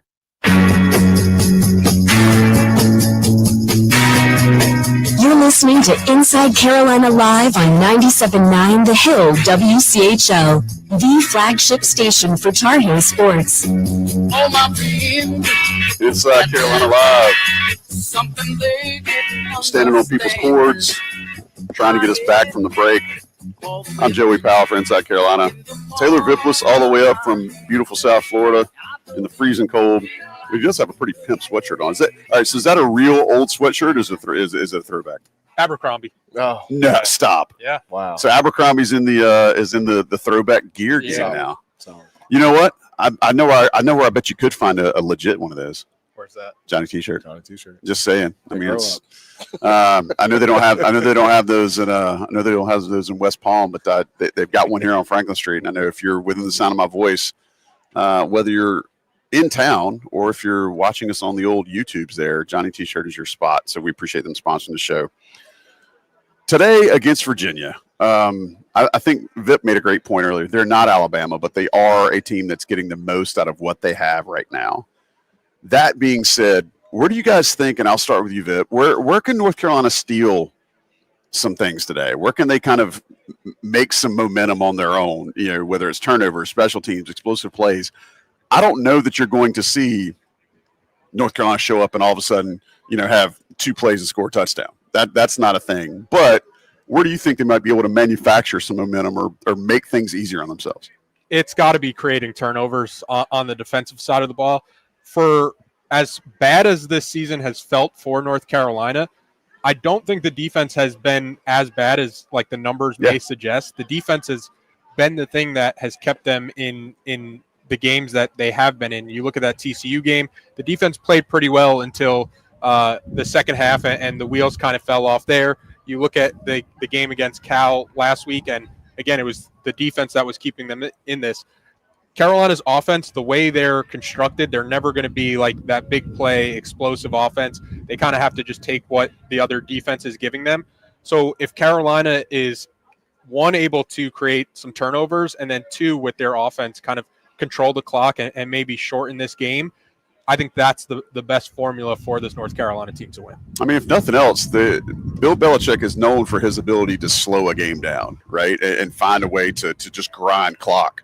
And they actually almost worked it to perfection against Cal. That's the frustrating part, is that last offensive drive was exactly the way I think a Bill Belichick offense would want to draw things up, save for that last play. Landon, same question. What would you – if you're an offensive coordinator today, what are some things you're trying to do to kind of gamify things in your favor? Mm-hmm. No, I agree with what Viv said a lot. I think the one is like, this is always the case, but like, don't beat yourself. I do think like possession is important. Like clock chewing is not a word I would like use. It's ideal, but we're not Georgia Tech with a triple option, right? We're post style, yeah. We're pro style. So I think it's like making smart and like we're not maybe not the most explosive decision, but like building drives to keep the defense off the field and giving yourself a chance to win and taking care of the football and not turning the ball over in verse of like needing to turnovers and third down conversions are the 2 leading indicators of whether a team's going to win a football game or not. And I think if we put ourselves in position, like if I'm an offensive coordinator, I'm playing the possession and playing safe. I'm going to get myself in 3rd and short situations so I have a higher percentage to convert over and over again and trying to extend plays or drives to 10 plays, 12 plays, 15 plays. Sorry, offensive lineman, 15 play drives. You know what I mean? So like that's how I'm approaching it. Is like how can we San Quentin this ball and march it down the field methodically? What's funny is I think, and maybe funny is the absolute opposite word of what I'm looking at, but what has really been baffling to me is that North Carolina's offensive play calling, and I realize everybody wants to bag on offensive coordinators. It's an easy thing to do. It's really easy to second guess the plays they're called. But what I've seen with this offense is that nothing seems to have any flow to it. Nothing seems to have any, like, you don't see something to say, hey, they're calling this to set this up in the fourth quarter. They're calling this to put this on tape for later in the game. Everything just seems like they're pulling a ping pong ball out of a basket and saying, all right, we're going with Y35 waggle, smash, right? Yeah. None of that stuff I feel like is helping them right now. What can they do from an offensive standpoint to at least create some of that continuity to get to a 13, 14, 15 play drive? Yeah. And it's not just calling four-yard pass plays. Right. It's a tough question to like answer when you're not in the room, don't have the first 10 starters. I haven't, to be transparent, I haven't studied Virginia's alignments and defense. But sir, excuse me. Excuse me. Now, and this is going to be a very offensive line coded answer, and I don't want to hear it. Don't jump in the comments. Don't at me. Don't DM me.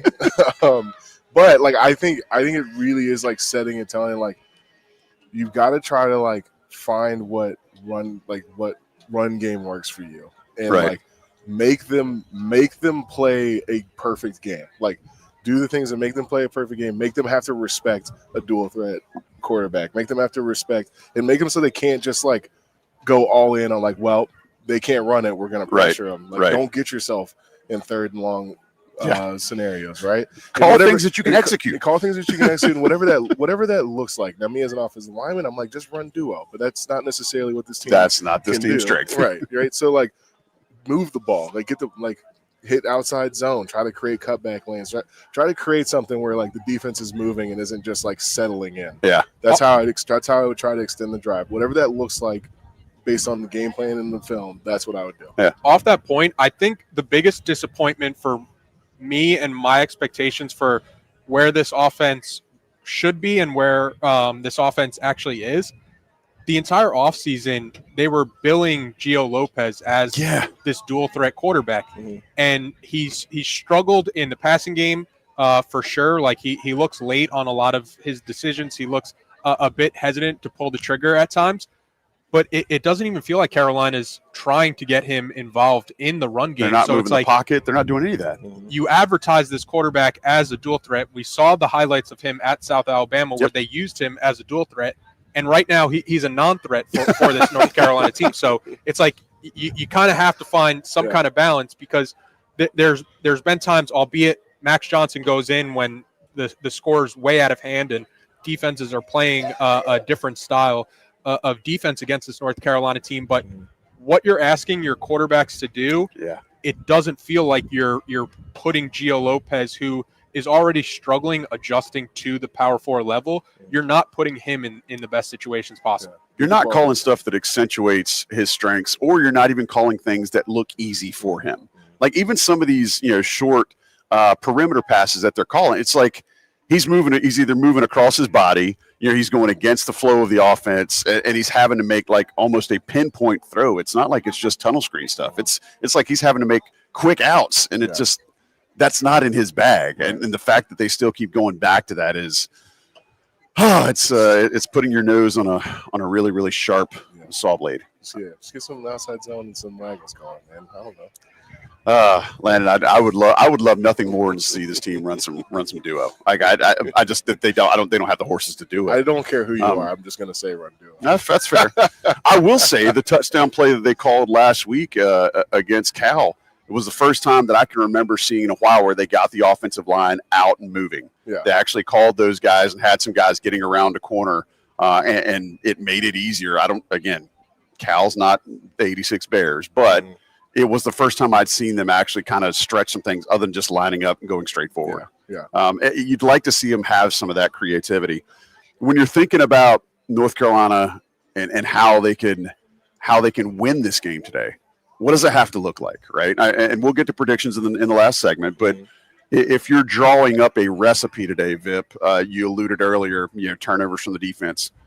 What do you think it looks like in the game? Is it so much Virginia just not being crisp? Is it North Carolina hitting on a couple of busts? What is that recipe?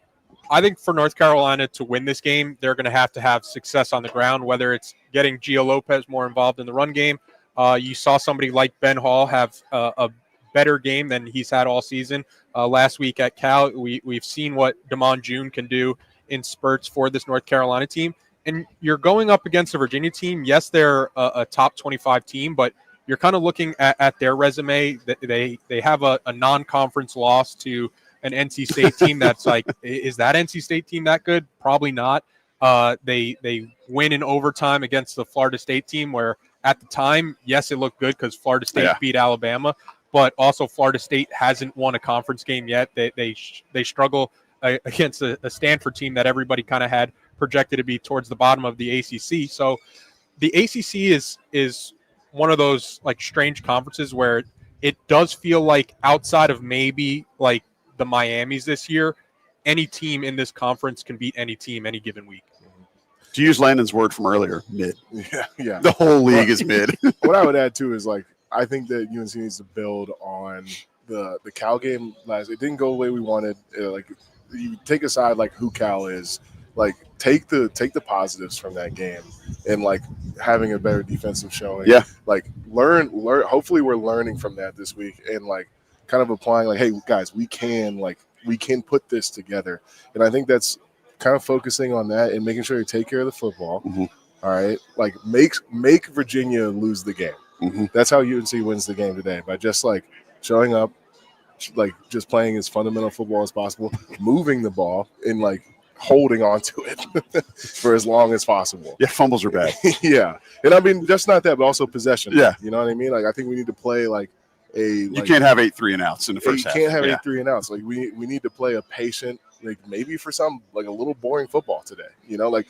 When I say that, I don't mean like don't be creative. I still maintain we should get Demond June like on the edge, like get the ball moving, have Gio be able to move around a little bit and like do that. But like boring in the sense of like 5 yards here. Boring football, if it produced a win, man, I'm telling you right now, there would be a bunch of people in Keeney Stadium that would love some boring. Yeah, fair. Vip, go ahead. Yeah, boring. If you could win, there's no such thing as boring. Man, put me in a library if it means a win, right? But I think. If you're North Carolina and you've had the season you've had up to this point, if you're a fan, if you're somebody in that locker room, all you could ask is that this team continues to get better every week. And that Cal game, even though, like Landon mentioned, was a loss, it was a step in the right direction when you're comparing it to the TCU game, when you're comparing it to the UCF game where Carolina was large, when you're comparing it to the Clemson game where Carolina was largely non-competitive throughout the majority of those games. And it's kind of what you're hoping for this North Carolina team right now.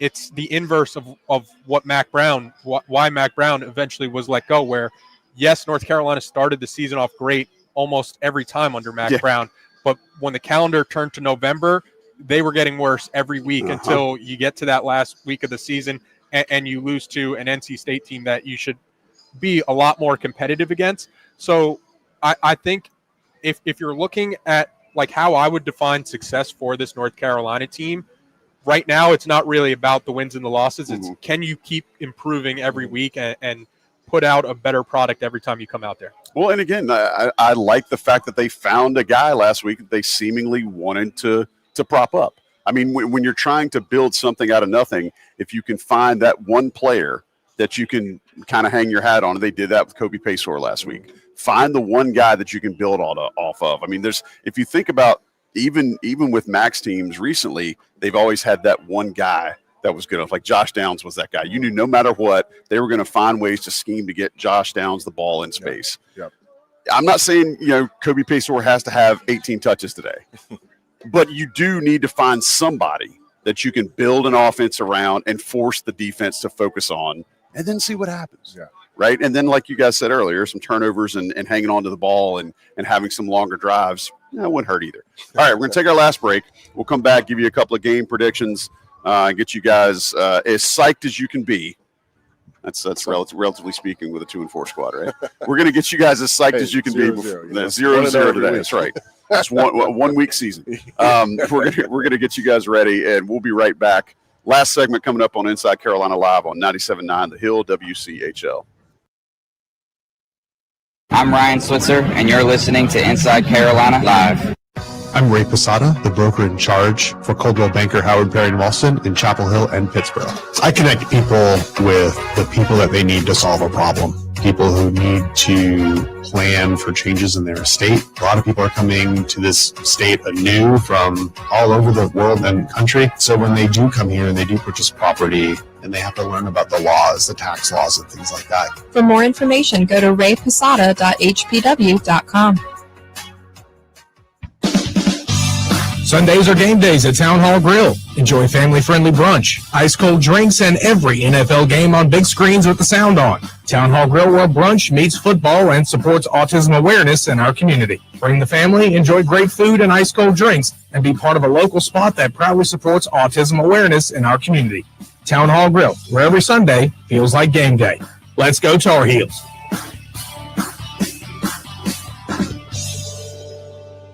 Hi, this is Ely from Almost Jewelers. The flooding in Eastgate forced us to adjust, but I'm so happy to say we are back right here in our original Eastgate Crossing location.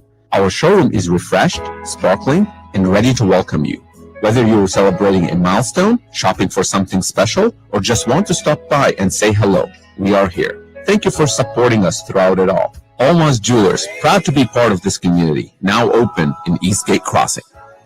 Rally House, shop every team in town, college and pro. Come on, it's time to go. The season starts at Rally House. From jerseys and hats to tumblers for game day, it's where outrageous selection meets every fan's style. Carolina Pride, we bring the heat from the Dean Dome floor to Franklin Street. Rally House, Rally House. It's your city, it's your house, it's a Rally House. Level up your fandom in-store or online at rallyhouse.com. This is Dwight Schrute, assistant to the regional manager. Listen, I have a specific philosophy when it comes to my financial planning. When I'm about to do something, I think, would an idiot do that? And if they would, I do not do that thing. And if that's not enough and I still need additional help with my financial decision making, I call John Stillman at Rosewood Wealth Management. Online at meetwithjohn.com. Dwight Schrute isn't real and therefore wasn't compensated for this endorsement. However, Carolina Wealth Stewards doing business as Rosewood Wealth Management is a real registered investment advisor in the state of North Carolina. Hello, Tar Heel fans. I'm Robbie Oakes, Managing Director of CIMG Residential Mortgage and the Robbie Oakes Mortgage Team. As a Chapel Hill native and a UNC grad, I am proud to lead Chapel Hill and Durham's #1 mortgage lending team. So we can help you buy or refinance here locally or anywhere from the mountains to the coast. Find out how today. Visit CIMGINC.com for details. CIMG, lending on a first name basis. Go Heels. NMLS number 39460. Are you working? What kind of work do you do? You're listening to Inside Carolina Live on 97.9 The Hill WCHL, the flagship station for Tar Heel sports. Inside Carolina Live. Thank you for joining the show today. Whether you are watching us on YouTube or whether you're listening to us on 97.9 or on chapelboro.com, we are glad that we are part of your pregame ritual. And the crowd has started to fill in a little bit down here in the bowl slot, despite that it has been airish this morning, as my old man likes to say. He didn't say cold, airish. It's one of his big words. All right, guys. Taylor, you talked a lot about progress last segment and kind of building on that. If there are a couple of things that you can see today that indicate progress, aside from scores on the board, what's progress for you? What are some things that if you walk away from this, you're like, okay, they've gained some from the Cal game. They've built on some things that they've already tried to put in place. What is progress for VIP when you're heading back home this week? I think the biggest thing would be your quarterback position and feeling a little bit more confident in your quarterback position. You're looking at Gio Lopez. It's not like he was a senior this year with 1 year of eligibility left. Like, there's still time for Gio Lopez to put enough good tape out for North Carolina fans to feel better about their quarterback position next season, where he's making the jump up from the group of 5 to Power 4. It hasn't been smooth. He'd probably be the first person to say that it's been a bit of a rocky road for him. But there have been flashes where you see a quarterback that looks like he is capable of playing at the Power 4 level. You look at that first drive in the TCU game when everybody thought, I was ready to book my national championship tickets. We'll always have that first 10 minutes of that game, right? And the Cal game, I thought he did a better job of taking care of the ball, taking what the defenses were giving him, hitting receivers in stride, and not like really having that hitch when he's making to look a throw and throwing more in rhythm. So for me, just because of how important the quarterback position is, I would say seeing progress from Gio Lopez, because when you're comparing this North Carolina team to North Carolina teams in the recent past, I don't think the talent level is that far off. North Carolina just doesn't have a Sam Howell to kind of hide the deficiencies of this team. They don't have a Drake May to kind of hide the deficiencies of this team, where if you take some of those last Mac Brown teams and you take away a Drake May, the product on the field, it would be something similar to what you're seeing now. Oh, and you saw that last year. I mean, you saw it last year when Jacoby Criswell, which, you know, I've heard people wonder what it would look like if even Jacoby Criswell was this team's quarterback, and for whatever value you get from continuity there. Landon, same thing. What's something that you can see today and say, okay, that's progress? Yeah, I think Vip covered a lot of it. Just to put it simply, like, I think if we lose in one-on-one battles straight up, not because we were in the wrong place, not because of bus, bus. Like we if like that's progress to me is like we eliminate the places where like we're beating ourselves, and like if we still happen to lose there, you know what? They got paid too. Yeah, like that's progress to me is at least having to face it like they got paid too, as opposed to like what's happening. Yeah, out there. I think that some of the frustrating things that you saw specifically in that first quarter against Clemson was just so much of it was just bad tape. Yeah, like it's stuff that you would think from a Bill Belichick team, like this isn't in our DNA, and yet there it is. Yeah, you don't want to shoot yourself in the foot if you're this North Carolina team, knowing that you're probably already at a deficiency in terms of your overall roster build, to where the Clemson game, Clemson scores on the first play, that you take the energy out of the crowd almost immediately. You fast forward to the Cal game and you're fumbling your first play of the game, where it's like you can't set yourself back knowing that you're not a team like the Georgias of the world, where it's like we have enough talent to make up for any mistakes that we might make. The margin of error for this North Carolina team is pretty small, and they kind of have to operate in that tight window. And you can't, and doing things like that, like fumbling and not having ball control or having a busted coverage, you're tying a hand behind your back for a team that already wasn't really good with the hand that they have. So it makes things definitely a lot more complicated. We talked about it earlier, Lane, and I asked you about pride. Mm-hmm. Can pride be faked? Is it one of those things where, can they fake it until they make it, until some things start going their way? Yeah. I don't know if this is like a hot take or not, but yes, pride can be faked. We'll allow it. Matter of fact, it has to be faked more often than not, especially in situations like this. It's like I don't think pride, like in a sense, pride isn't even real. You just like it's a decision to make. Like you have to decide, and like, maybe it's not the case now, but you have to fake it to make it. Like you have to start somewhere and then let the snowball roll. So yes. Pride can 100% be faked, and I think honestly, pride has to start being faked. It's at some point, I would agree. I mean, if the process is not yielding the results that you need in the time frame in which you need them, at some point you got to start putting on some airs. Yeah. So let's start thinking about a little bit of game. We did some game sim last segment. Let's do some game outcome type stuff.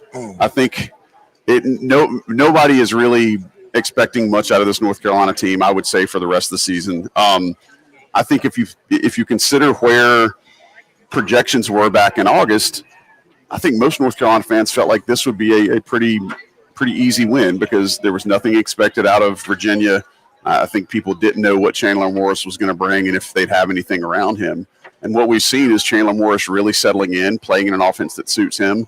With an offensive coordinator, they're calling things that help him out. So now you're in a situation, like Vip mentioned earlier, where North Carolina is a 10.5-point dog at kickoff today. I think the total is somewhere around 52.5. But Vip, what are you predicting will happen today? We did some what we think will need to look like for North Carolina to steal a win. But go on the record. Tell me what you think is going to happen today.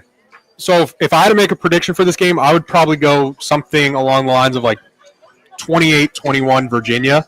But by no stretch do I think this is a game that North Carolina can't win. If I had to pick on the number, I would take North Carolina to cover that number at 10.5. It just feels like too many points for a North Carolina team that maybe figured some things out last week, going across the country to Cal. Now you're coming back home, coming back in a place where you should be a lot more comfortable playing in front of your home fans. And again, I don't think Chandler Morris has been really good for this Virginia team, but overall, like this Virginia team isn't. I don't think they're true to what their ranking is, and they are a pretty beatable team. But for me, it's just hard to pick this North Carolina team to win a game against against another top 25 opponent until you actually see them do it. Where I would love to pick North Carolina to win, but I need to see them win before I pick them to win. This is extremely painful for me. This is why we brought you out here today, just to this put you was through your some end pain. game the whole time. Just pain. I agree with Vip. Did you see his hat, by the way? That's my buddy Nation. His hat says "Run the damn ball." That's the best hat I've ever seen. Yeah, man. I think run the damn ball is what we need to be doing. Just always, even if we're bad at it. Anyway, predictions wise, I'm calling 31-27 Virginia. I'm gonna be optimistic in that. I know that's a lot of points, but like, I'm gonna choose. I'm gonna fake my pride, if you will, and say that we're gonna put together a team, and we're gonna get closer to this. Now, that's just my prediction. Faux pride is still pride. Yeah, faux pride is still pride. Yeah, I couldn't. That's as much as I could bring myself to put on record. Yeah, well, I'll submarine that a little bit. Yeah, okay, good. I think today it's going to end up being something around Virginia 45, North Carolina 24, 21, 24. Virginia has been able to really score almost at will this year. They're usually up around the 40s, I believe, on their offense, and North Carolina has not scored more than 20 against anybody that's not named Richmond. So I almost think if North Carolina can get some of the things that you guys alluded to earlier, if they can get a short field for their for their offense, if the defense could, God forbid, find a way to score, if you can maybe flip the field a couple of times and make things easy on yourselves. That's another thing that we even talked about today is just North Carolina doesn't make anything easy on themselves. There has been no complimentary football. And in fact, it's almost been the antithesis of that, where they're kind of giving themselves long fields and then giving your opponent short fields. You've got to have some of that stuff break in your favor if you're going to win a game that you're not expected to be within 10 points of. So I think it's going to be something like that. I think there's probably room to have some growth today. But I don't know that it happens on the scoreboard. Yeah, I like your prediction. I just couldn't bring myself. Yeah, it's more realistic. Right. It's more realistic. I just can't bring myself. It feels like for Carolina to win this game, they're going to have to try to drag Virginia into the mud with them and kind of make this game ugly, like Landon had mentioned before. But if this game does turn into a shootout, it's hard to see how North Carolina can keep pace with a Virginia offense that has kind of been hitting on all cylinders so far. Is there a scenario of it where you would try to give one of the young quarterbacks a crack? That's tough, not being at the practices and knowing. It kind of goes back to like when we were playing. Like if somebody wasn't playing, you have to trust that there's a reason why they're not playing. Like the coaches aren't looking at somebody like Bryce Baker in practice and like, hey, if we put him in right now, we'd probably win. They're not sandbagging him. Like the coaches are all coaching with the idea of, hey, we're putting the best people out there that are giving us the best chance to win. So if you don't see somebody like a Bryce Baker, if you don't see another freshman that maybe came in highly regarded, there's most likely a reason, and you don't really want to have the cynicism to be like the coaches are intentionally keeping this guy away when they're trying to win games too. Yeah. Does the fact that it's the seventh game of the year change your opinion on that at all, Landon? So on the just throwing a young quarterback out there, does the fact you're halfway through the season? I wouldn't. That doesn't seem like a good idea to me at all. Like, that's why we have the show. We like dumb ideas too. No, so I was distracted by the bees that were landing around. Relax. It smells good. It does. Yeah, it does. No, I don't think it's. I don't see a lot of value in that. I think like Gio needs the reps. Yeah. This is not like our only season. Yeah. I mean, who knows what's going to happen in the off season? But I think it's still very valuable to keep Gio. And I also 100% agree with Vip as well. It's like they have a job. Like this is their job. Like this is what they show up one to game do. Season. Yeah. 1 game season. Like this is it's not a 9 to 5, but this is their 9 to 5. So maybe some people tank things at work, but it's definitely not. It behooves them to put who they believe the best players are. So there's kind of in a position where it's you have to trust that that's what they see right now. Now they're human; they could be wrong. Yeah, but that's just what they see right now. On a struggling team, there's reasons why the most popular person on that team to the fan base is always the backup quarterback, because it's you do have the unknown there. It's like maybe if we put this guy in, it'll light a spark. Maybe he's just somebody that's going to be better in games, but when you have a coaching staff that you're paying as much for North Carolina, you have to kind of put that blind trust in as a fan that the coaches are putting the best product out there. And if the product looks like what the product is for North Carolina, I get how it's easy to doubt that, but it kind of goes back to that blind trust. Well, and if nothing else, hashtag just run Dua. Just run. Hey, well, I want kickbacks on that. All right. Takes off. When that sticks, you'll get your royalty checks. Yeah, But, thanks. big thanks to Tommy Ashley, Landon Turner, Jason Staples, and our very own prodigal son returned home, Taylor Viplis, joining us here in the Bulls lot. As always, Inside Carolina Live is brought to you by Johnny T-Shirt, your home for all things UNC on Franklin Street and online at johnnytshirt.com. If they don't have it, you don't need it. But for the crew and for Kenny Dyke here on site producing us, we appreciate it. I'm Joey Powell. We'll catch you next week. You know where to find us. It'll be a 4:30 show start before Carolina goes up to Syracuse to play the Orange. And we'll talk to you then. This has been Inside Carolina Live on 97.9 The Hill, WCHL. It's time for the Chapel Hill Tire Drive Happy Drive of the Game. In UNC's last-second loss to Cal, Carolina opened the fourth quarter with an